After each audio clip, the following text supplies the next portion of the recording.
শেখ মুজিবুরের যে প্রতীকী ভাস্কর্য ছিল সেটি একটু আগেই ভাঙা শুরু হয়েছে। মূলত 9টার সময় এখানে যে আসার কথা ছিল বিক্ষুব্ধ জনগণ, 9টার আগেই তারা এখানে এসে এই বাড়িঘর ভাঙচুর শুরু করেছেন। তারা 9টা কর্মসূচি ছিল, তার আগেই এখানে ধানমন্ডি 32 আসার পর তারা হচ্ছে এটা শুরু করে দেয়।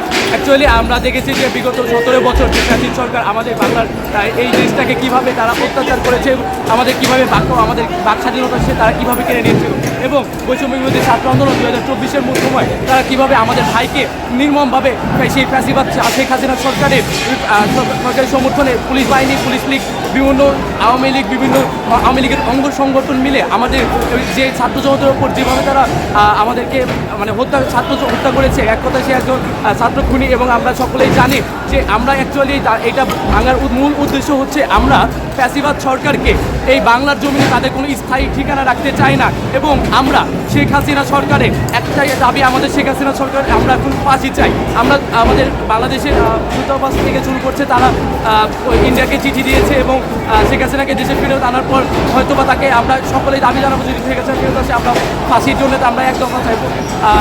আর অ্যাকচুয়ালি আমাদের যে ভারত রাজধানী থেকে আমাদের এই মুজিববাদ এই যে বাংলাদেশ জমিন থেকে তাদেরকে উদ্ধার করে দেওয়ার এটা আমাদের শুরু হলো। আর অ্যাকচুয়ালি আমরা হচ্ছে তারপরে রাজধানী থেকে তারপরে পরবর্তী থেকে আমরা বিভিন্ন জেলাতে এই কর্মসূচিগুলো পালন করবো ইনশাআল্লাহ।